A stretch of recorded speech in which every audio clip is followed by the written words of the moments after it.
was in California actually, and I was probably 9 or something like that, I guess. And it was Robert Downey Jr.'s sister, Allison, right? And so, because I was named Rover. But anyway, so my mom was true story though, folks. My mom was going out with Robert Downey Sr., right? His dad for like 3 or 4 years, and so we all lived together in this house. And she was supposed to babysit me, right? Like it was classic. Here's a joint. Classic babysit, right? So we're sitting in the sauna.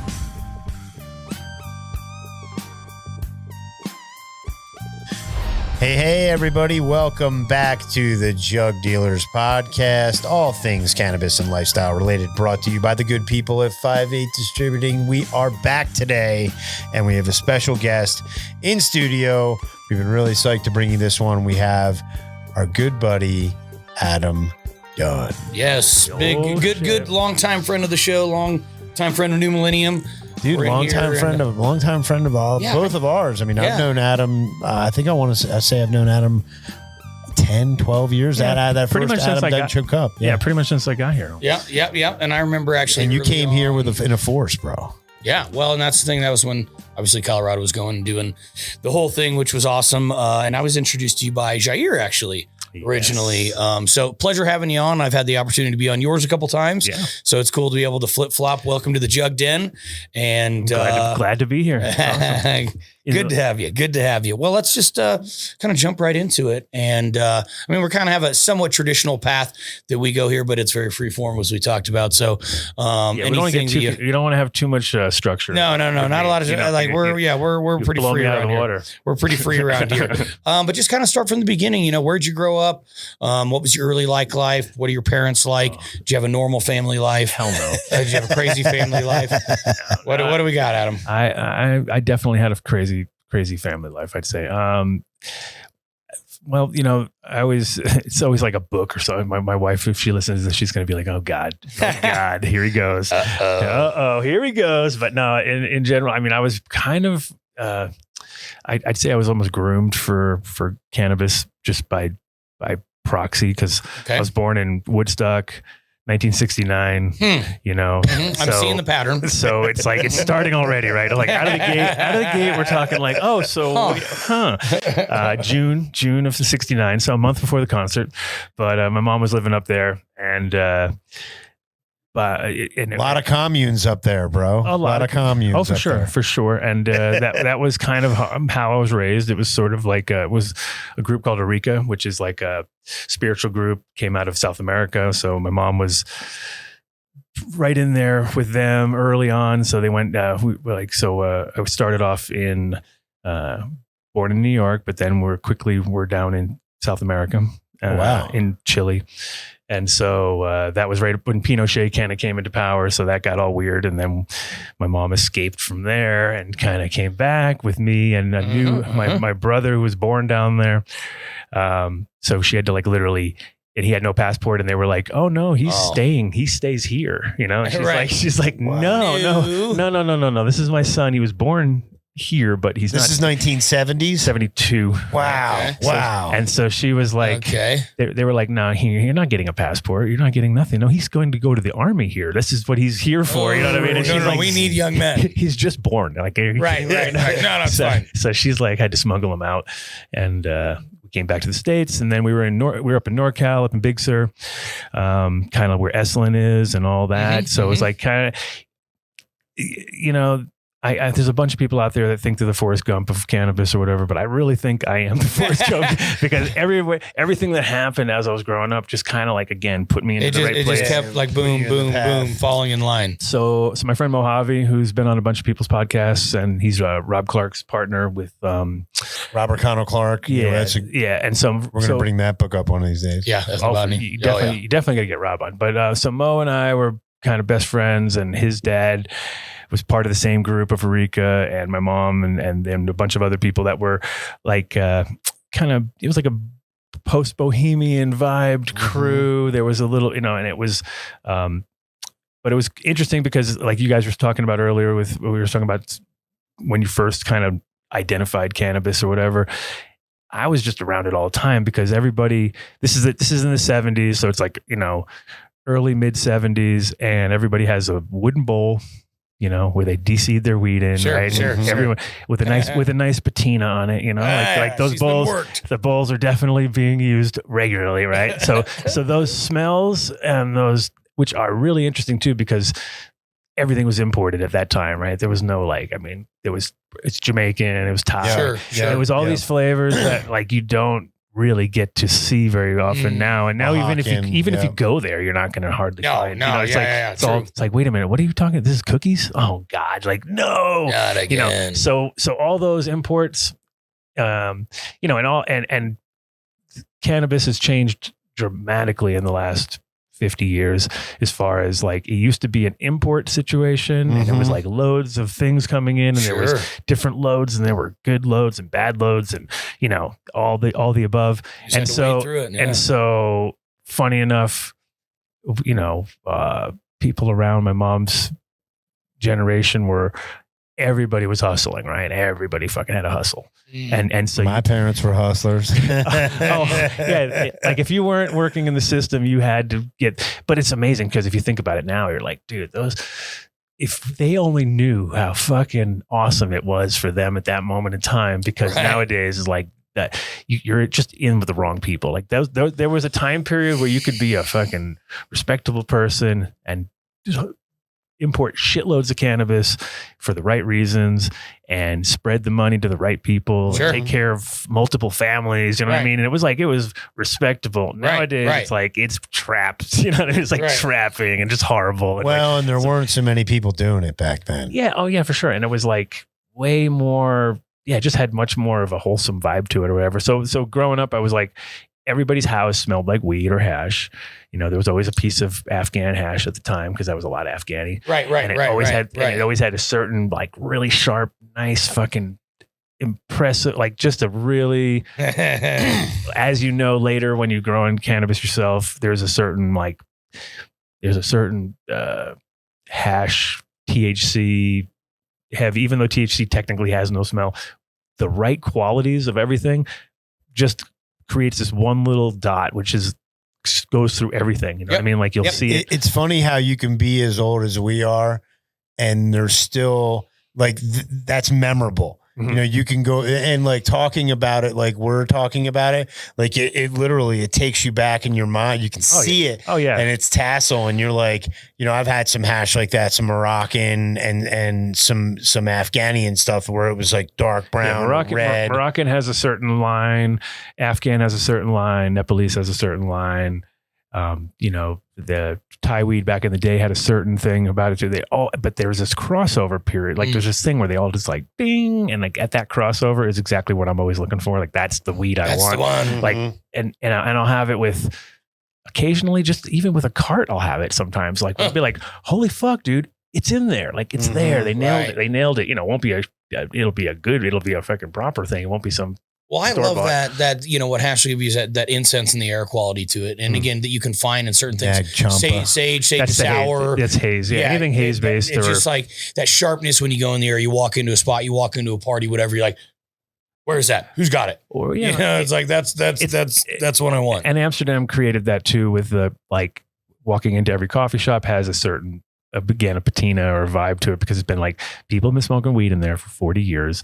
It's the same kind of weed pretty much because each shop has its own vibe. And at a certain point, it's just like my drying room has a certain vibe to it. When I walk into it, it automatic with no weed in there. It already smells like weed because I've been drying weed in the same room for so long. And so that it gets this like certain vibe to it. It's like grandma's basement, right? It's like you go down into the basement, you're like, oh wow, this is weird. You get like and just musty plastic couches. Right. Well, and it's New England. Yeah, my grandmother's house in New England had that classic, like as you went down the stairs, it just hit you like a big wow. That's what I always loved about the Money Mike's I-95 is it had that swampy East Coast basement, dirty. Yeah. Well, what I also love too is just the how strongly memory is tied to smell. Oh yeah. Right. Yeah. So when you talk about these things, that's what I constantly think about is like, okay, going into these houses and at this time where you said it's like a post bohemian free feeling, but like as you've then moved through life later, having those like really interesting, familiar smells those are back over time. Those are like base smells too, right? Where you got like, you don't get them anymore. Right. Because that was then and there. Yeah. It was a moment. And it's like nowadays you're like, okay, maybe, but it's not quite the same. You know what I mean? And like, that's why I think like, so for instance, Thai weed is one of the classics where, you know, it had such a heavy presence in America for so long, but it also got completely like once, you know, Mexico took over and it became like, the numbers just were like, you know, infantile compared to what, like it's way closer for every ton of Mexican that came in, maybe a kilo of good Thai would come in, you know what I mean? So it became far and few between. And it doesn't really breed so well as far as like, it's a very hard one to grow. Like you can't take like a super long flowering sativa and grow it in Ohio. You know what I mean? It's just not going to work out. Not going to work. But if you take, but inside those genetics are just some amazing fucking things that are like those little, like there was a very memorable Thai run in the late 80s, around 86, 87 in the East Coast. And like it was a good year or two of just solid, like the same purple, tight little purple nuggets of Thai weed that I remember being like, whoa, like even as a young guy who wasn't really thinking of like, I was going to get into this is going to be my life or something like that. Right. It stopped me in my tracks where I was just like, dude, I remember sitting in my car, rolling a joint of it, smoking it, and it burning so slow, right? That I was just tripping out on it. I was like, this like felt like hash almost, like as it was burning, because it was like it had that like just it burned so. I was like, my God, I take a tiniest bud and I can just keep on burning and burning. And it was like so, and it had such a vibe to it. Would you say that's the first like real good bud you got ever? I mean, one of the first that I kind of like I said, stopped me in my tracks type thing, but I'd already had access to such good, that was my other curse, is I had access to really good weed from the very beginning out of the gate, so that everything, like when my friends were smoking weed, I was like, dude, what are you even doing? Like at this point, so when you first started smoking, because I was stealing weed as a kid. That's what you always do, right? Like, So I was just grabbing buds. I was grabbing buds off of those trays, and then these patina trays. These patina trays. I knew where they all were. So like I'd walk in the house and be like, oh, wait, there's it. And that's you're in California at this point. New York. So first cannabis experience then. Okay, you went in, you nabbed a little bud. You obviously had seen how it was being done. It wasn't a mystery to you to how to perform. How old were the you? act? It's a bit of a fog, because there was moments in time where I'm like, wait a minute, did I smoke before that or not? But okay, there's a couple stories that go like, I know the first time that I was like had somebody directing me with cannabis. Like, okay, I think I might have fucked around with like trying, because me and my friend were like way early adopters to the point of like I quit when I was 11. You know what I mean? Like, wow. I was like, I think I'm going to take a break. I'm going to take a break. An experience. I thought I was bad at 15, man. You quit at 11. I mean wow. 11 or 12. I think I was like 12. Actually, 11 to 12. I was in Civil Air Patrol, and I decided I shouldn't smoke weed. No more dope. If I do that, I'm going to get in trouble. I had to get on the quit when you're 11. That's something. Okay, but I was living in okay, so in New York, I remember fucking around with my friend David. But the first time that I was like kind of like got high by somebody like rolled me a joint and handed it to me was in California actually, and I was probably 9 or something like that, I guess. And it was Robert Downey Jr.'s sister, Allison, right? And so, because I was named Rover. It's funny, my buddy. I give her credit. Wow. And she lives in Boulder, right? And she lives in Boulder, and I've reached out to her a couple times, like, hey, you know, you're the one who actually set me off on my career. So you should I would love to. I wanted to have her on the show at one point, but she never get back to me. But anyway, so my mom was true story though, folks. My mom was going out with Robert Downey Sr., right? His dad for like 3 or 4 years. And so we all lived together in this house. And she was supposed to babysit me, right? Like it was classic. Here's a joint. Classic babysit, right? So we're sitting in the sauna. What else did she do? We have a sauna at our place, right? So we go in this, so we go in this like without the sauna being on, just like go into this little room. So she rolls him up. She has a joint rolled, and I remember like smoking it, and I don't know. I didn't feel like I didn't feel anything, but she told me the next day, like, cause I remember saying like, I don't think I felt anything. And she's like, you should have seen yourself. It was one of those moments where I was like, I wish I could. I mean, I really wish I could, but apparently I was definitely high. Like, I was definitely high. But you know how it is. You don't really register when you're young. You're kind of like, totally. It doesn't really register. And then, but 100%. But I was like, dude, nobody's got that story. That's not, like that's a good first time story. That's the best first cannabis experience. It was one of the weird ones. It was one of the ones where it was like, because Allison was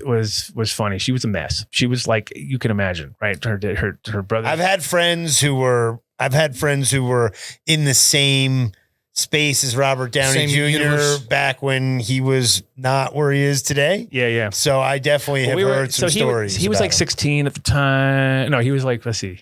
He was like 15 or something like that when we first got to, like, when my mom was first with him, with his dad. And so we're like 4 or 5 years apart. You know what I mean? So it was kind of like the perfect age to not hang out. It's like not hang out at all. Get away, kid. Exactly. Beat it, nerd.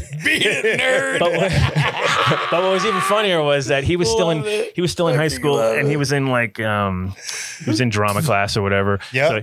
So he came home one day all pissed off, like, I don't know, something was up, and I remember like trying to show him something, or like, hey, Dave, let me show you something. And he like did one of these, like kind of pushed me aside. Yeah, beat it, nerd. And exactly like that, right? And the funny part about it was that I as a kid, you know how it is, like you like I think I hit the couch or something, and then I was like, like I did the classic, like over dramatified the whole situation. You're like, you think you're an actor? Yeah. Let me show you acting. And then he got all nervous, like, oh shit, I think I heard him. Like, oh no. He goes, punch me in the face as hard as you want, right? And I go, really? And I was kind of like, we had this like weird thing together, like where we didn't really like each other or something. And so he was like, yeah, just go ahead, punch me in the face. And so I did like a running start punch, right? Yes.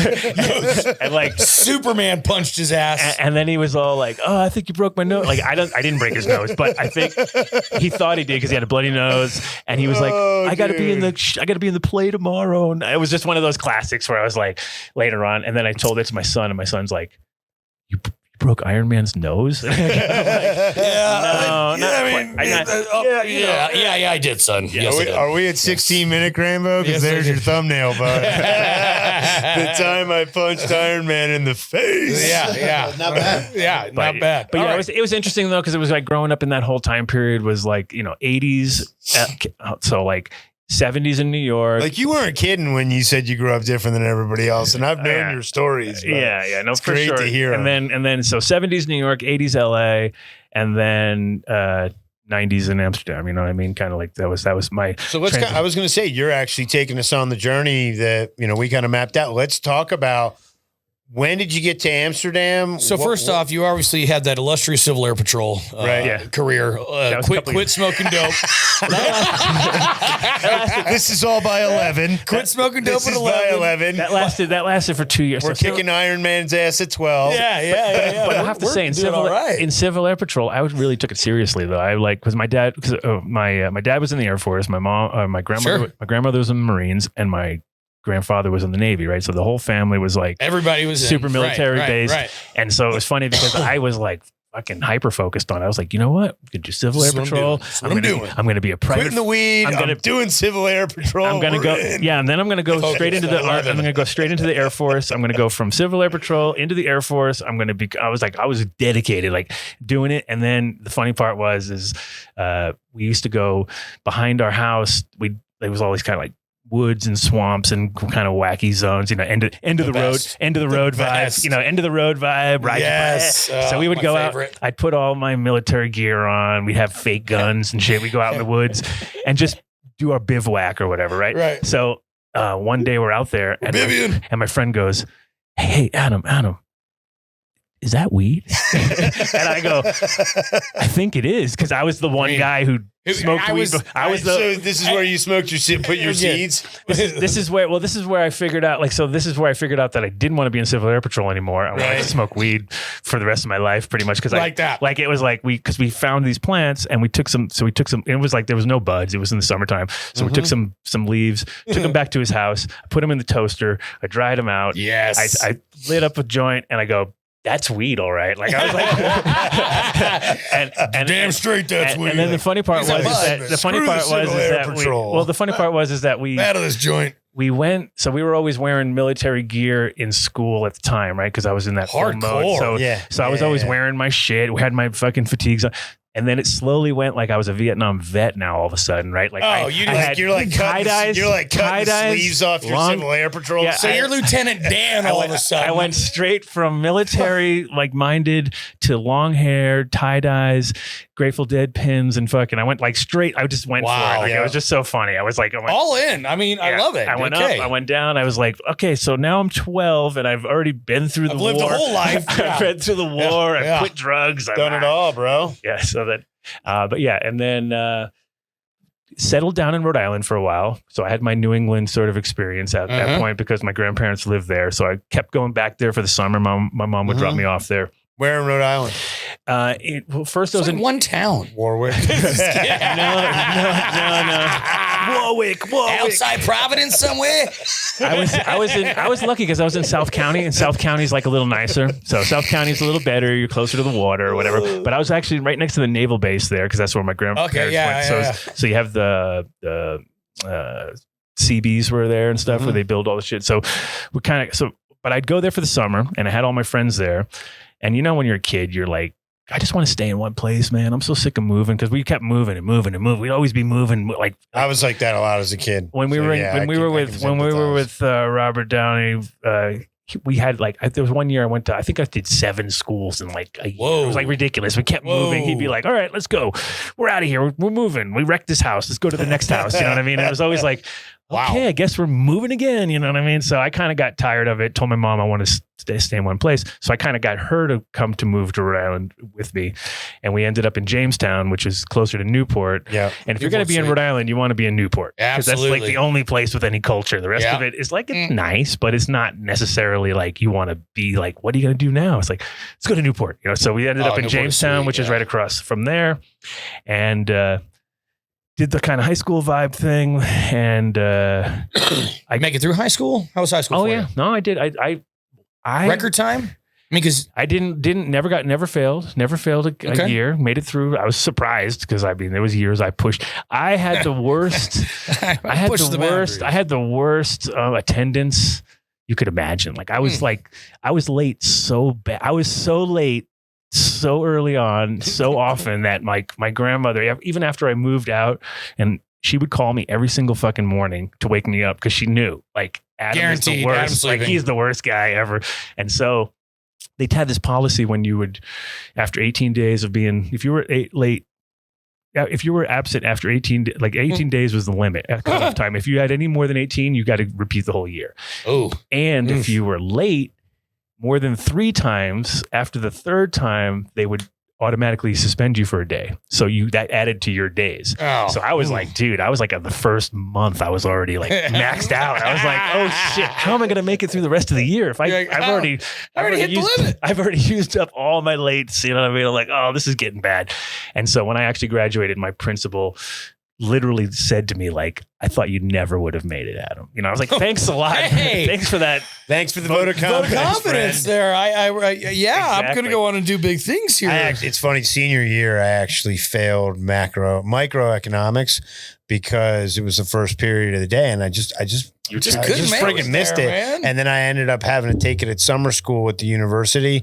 I got like a B. Yeah. And again, it wasn't because I wasn't good at the material. It's just I didn't like waking up that early. I'm usually too late at night getting high. And it's good to know that your habit started early. I mean, you're not necessarily known for punctuality. No, I can't late here. I was actually going to give you props. I was going to say you were actually on. I mean, you forgot about it the other day, but technically he's around 49 hours late. That's true. But for the proposed time today, I believe you were on time. So I even had to turn around. I had to turn around one time because I was driving and I was like, what is flying out the back of my truck? I was like, oh, it's fucking trash. And there's like leaves flying out. Like I'm like leaving a trail of fucking weed leaves behind me the whole time.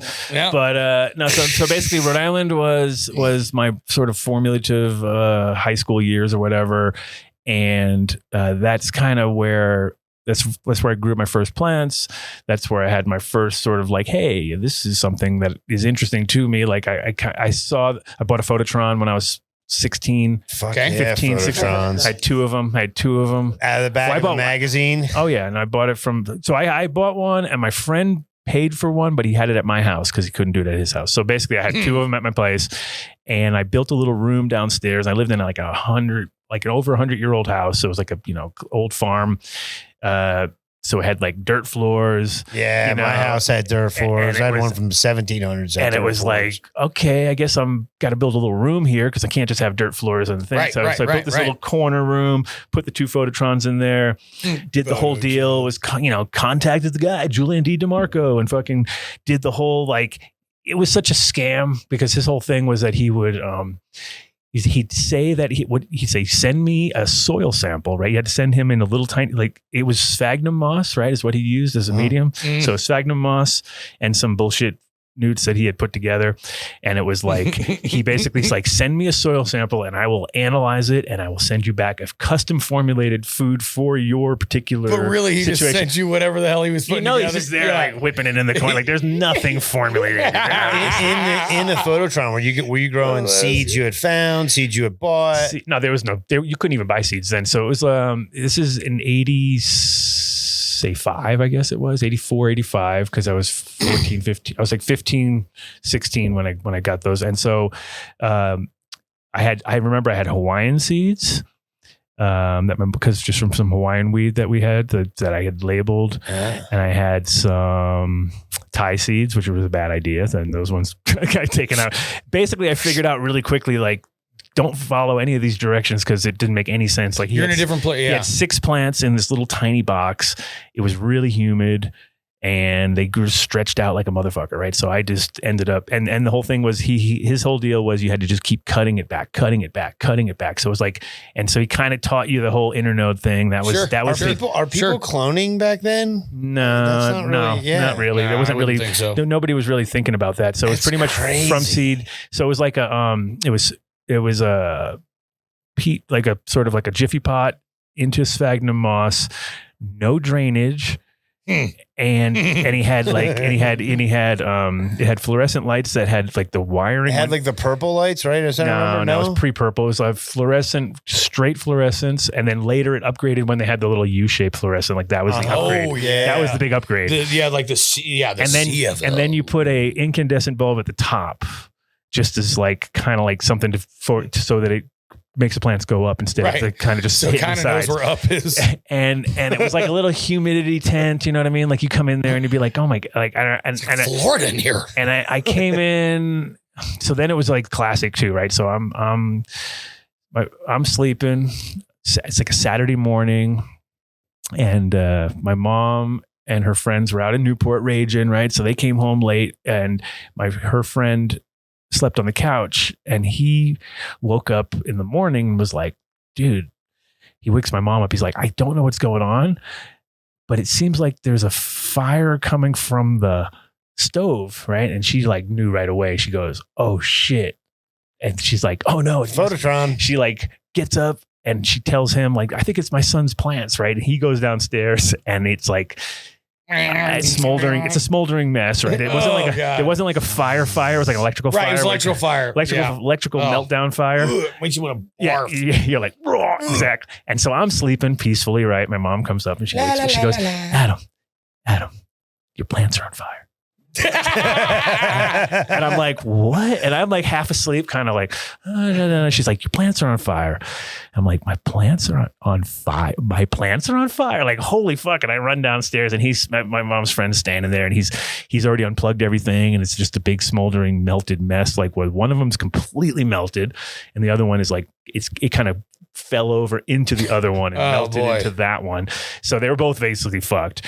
And it was like, hence why you weren't happy at the beginning of the story. Right. and so then in the end, I kind of like, so I was like, okay, now what do we do? Right. So then my mom gets all pissed off and she writes this letter to the guy, like, you could have killed us. And the headlines would have read marijuana kills fucking family or something. You know what I mean? Like she was pissed. And so he wrote back a thing saying, well, I never told you guys to grow cannabis. And I'm like, are you fucking kidding me? I was like, it says 1-800-WANT-BUDS. That was literally that was your telephone number. Oh, God. And that concludes part 1 of the Adam Dunn. Roll right into part 2. But that's 1-800-WANT-BUDS. Yeah. Okay, so right on for that part 1, right into part 2. 1-800-WANT-BUDS. Go. That's hilarious. So, well, the funny part was it did teach me quickly though, like, because the funny part was I was standing in that room and I go like, well, wait a minute, I've already built a room. Like, why am Let's just hang some lights, baby. I just get one of those lights that they have because this seems like a waste of time. So then I ended up buying a 400-watt light, and then then I ended up moving with it. Did you buy a grow light? Yeah, I had a 400-watt. I had a 400. So do you remember? Do you remember what it was? The model of it or whatever. Yeah. I got it from Worms Way. So okay. I got it from Worms Way. Got it from Worms Way. Pre-BWGS. It's funny because I remember like my first experience was dismantling a street lamp from Home Depot. Yeah, a lot of people. And then I bought one of the single-ended hydrofarm fixtures, but it was magnetic ballast. That's why I'm always curious to hear from the guys because it might have been. I mean, it was funny because I ended up buying. Because it was like also this time when it was super shady and you were like, how am I going to do this? Yeah, you know what I mean? Tomatoes. Yeah, everything. But I remember Worms Way's cat. I was fucking amazed. I was like, oh my God, dude, they have it was like that. And for anybody that doesn't know, Worms Way was out of Indiana originally, and that's pre-BWGS. Yeah. That company turned into what was at one time pre-General Hydro. Pre all that, and it was definitely. And obviously BWGS at one point in time, it's gone now, but that was one of the big 3 that we used to call them. It was one of the big 3 distributors in our industry. So that's way back. And I had a kid that was local. So the funny thing too is I had another guy that was local who like he was super secret squirrel also. He never told anybody what he was doing, but he always had like really fucking good buds. And I remember like at one point, it took me a while to figure it out because it was even after like years later, I come back to Rhode Island, and then I find out that he owns a grow shop, and I'm like, oh, that motherfucker! Because the whole time he was telling me that he was getting this weed off some lady, you know, and it was just like that doesn't seem right. Like something about it was like something's not right. He was like literally going like, all right, guys, I'll be right back, and he would like run away, come back, and have weed, and I'd be like, oh, that obviously way too efficient. That was way too easy. I got it from a friend. I got it from the lady up the road. I've had a lot of friends over the years. No, you're not allowed to come to my house. And it turns out that he ordered seeds from Neville and stuff. So he was like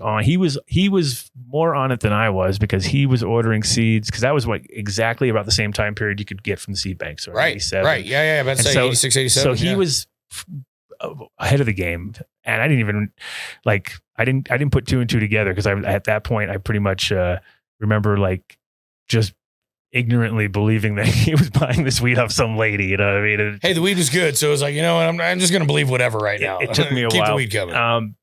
And then I graduated 87, which is funny because it's like now you get always these fucking things in your social, which is like class of 87. They know who you are, right? So you're gonna hit you up with class 87. This happened to the class 87. You know, like it makes you feel extra old. Oh yeah. It's like, hey, thanks for that kick in the nuts. Great. And then, but so I graduated 87, and funny enough too, as I had a party, I had a big party fucking planned because I was leaving, and we graduated. I think on the day, but like I think it was the 14th was our fucking final day, and my birthday's on the 15th, and I had a flight out on the 16th, like to go to Australia. So I was like, bing bang boom, I'm out of here. And they, the principal before they did the graduation announcement comes on the fucking thing like, anybody attending Adam Dunn's party tonight will be canceled. Police have been notified. I was like, literally like, I got called out, so I had to like cancel my party. Those end of high school parties were epic too. That's the shit you waited for the entire senior year. Exactly. Because I already had it when I was 16. Same fucking thing happened when I was 16 because I put like a stamp on my tickets and it was a beer mug. And they were like, "Oh, beer mug! Gonna be drinking. There's a beer mug on here." and I found a bunch of them too, which is kind of funny. And I had put them in little heat sealed bags, and I had them in 10 packs, and I gave them to my friends to sell to my friends. Like, here, you take 10, you take 10. So if everybody takes 10, we get 100. You know what I mean? And I had it all hustled out, $5 a ticket. I'm gonna make all this money. Yeah, it was funny. But anyway, so then I went to Australia the day after I graduated. Was there for about 11 months. How come? Other than just why not? I mean, was it just one of those things you wanted to get out? Did you have something specific you were chasing? I had a job. I had a job lined up, everything. So I pretty much, my mom was like, "You're out of here." She's like, you need to go. She is so happy. She was like, "You're graduating and I got you a ticket to Australia and I got you a job and I got you." I was like, "Damn. All right, Mom."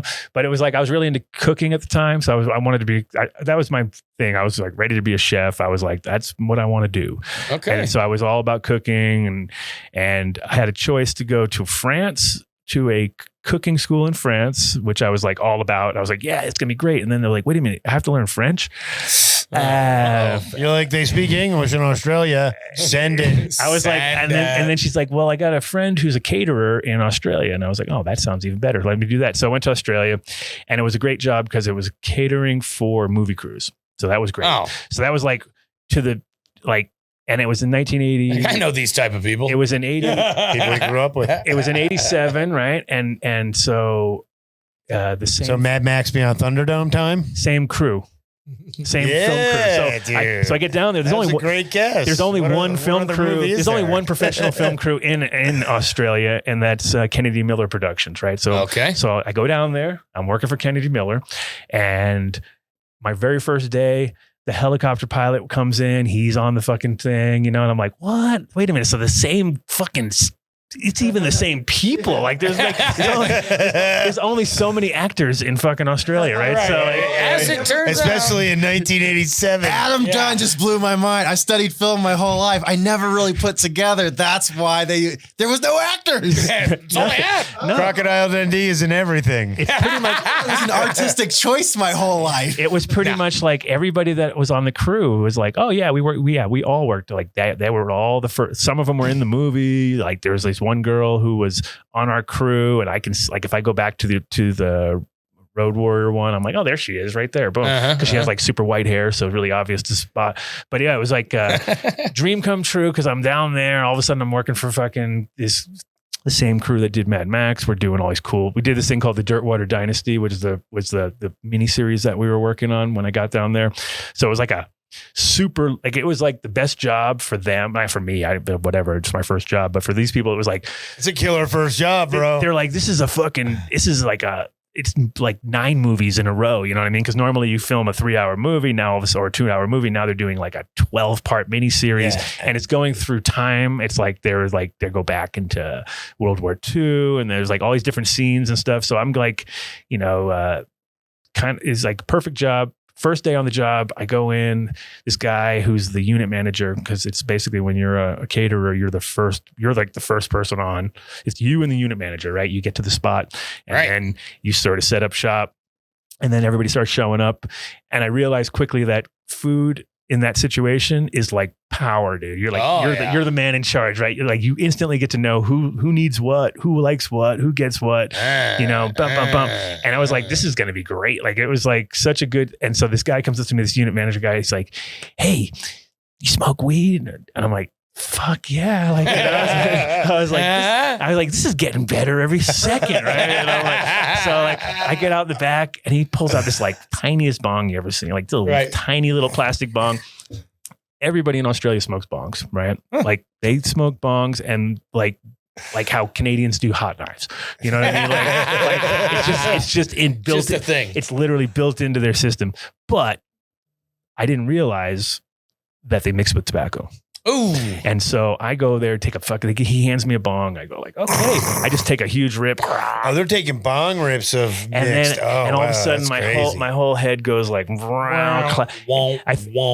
turns like, I think like everything turned green in my eye. Like it just like I felt sick. I laid down. I was like spinning like, and he goes, oh yeah, a little bit of tobacco in there, mate. And I'm sorry, like, mate. Oh, I was like, tobacco in a fucking bong? Like this, this makes no sense. He's like, yeah, mate, we mull it up. We're mullet. And so they have a little bowl. We got the mojete. What they take a bowl. They take a bowl and they put like weed. But the thing is, they're not smoking like cigarette tobacco. They're smoking like black ox heavy tobacco, like really fucking strong shit. So you're like, wow, dude, that just so knocked me on my ass. And the worst part about Australia was that I could hardly find anybody who didn't do that. And I was at that time period in my life where I was like, oh yeah, I guess this is the way you do it, right? And so I literally picked up a tobacco habit within 6 months of being there, to the point when I came back to America, I was already like bumming cigarettes off people. You know what I mean? It was like, that's weird. Like, and then I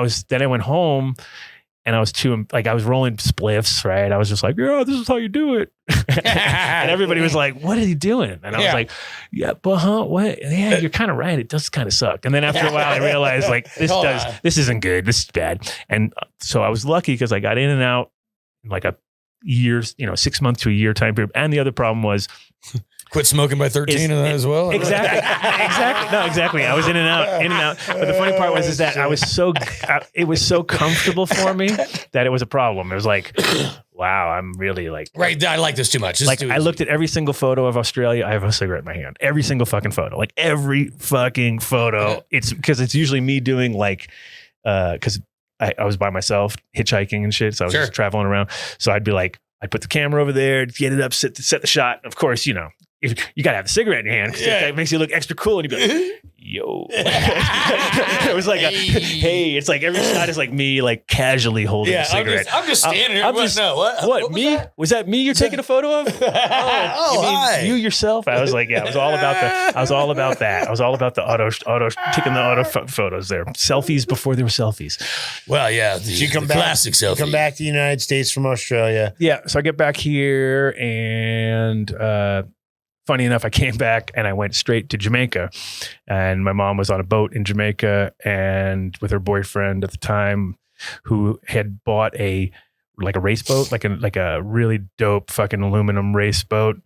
And, but it was still raw, had like the grinders on the top. So you could everything, nothing manual, nothing automatic at all manual. So I arrived there and I'm in Port Antonio, which is like the east side. It's like the wrong side of the island. It's where you don't want to be there. Like that's where they have lots of weed, but it doesn't dry because it's so wet. Right. So like I didn't really get I didn't get a great experience cannabis wise on this trip because I was like, we were in a really dope place. It was tropical and beautiful. The nicest part of the island. Bunch of wet weed. But the weed was really wet. Yeah. So I kind of like didn't get the full experience on that trip, but was there for a little while. Then we took the boat back from there to Florida. So we did like this whole trip through, and it was awesome. It was like snorkeling and fucking Cayman Island, like all these killer spots, and like just like the whole vibe. Get up to Florida, and funny enough is like, as we pull in, like we just go straight past the fucking dude and don't even check in and just unload. And it all dawns on me at that point. I'm like, oh, are you fucking kidding me? I didn't realize we had a whole load the whole time. Like, I was like, oh, I get, and we got boarded on the way up. Like we got boarded by fucking customs and by Coast Guard. Like they came, you're just like, and I was just like, didn't know. So that was the best part, is not knowing was the best part, because if I knew, I would have been fucking like, oh, they're on the boat now, And it was like, that's a good story right there, bro. It just keeps getting better. Yeah. So that was coming back with that. And then I moved to Florida, and I was in Florida in Fort Lauderdale. And cause my mom had she had a little house there. I was like, it's like an area that if you go now, it's like nothing that was there when we were there is there. It's all gone. It's all gone. Like we had this really cool little bungalow that was like handed down from friend to friend to friend, you know, and it was like $400 a month or something stupid. Right. Like, so it was like stayed the same price for 30 and years. it was right off of Las Olas, which is now like the most fucking expensive spot in all of the area, you know? And so we had this like cool little house right near the beach. And it was in 80, this is in like 88, 89, right before I left. And so it was kind of like the perfect time period in a weird way too, because, well, it was not the perfect time period because it was like definitely like Fort Lauderdale was a bunch of old people and Miami was just a bunch of cokeheads. You know what I mean? Right, so definitely, and it was, the weed was kind of like public enemy number one.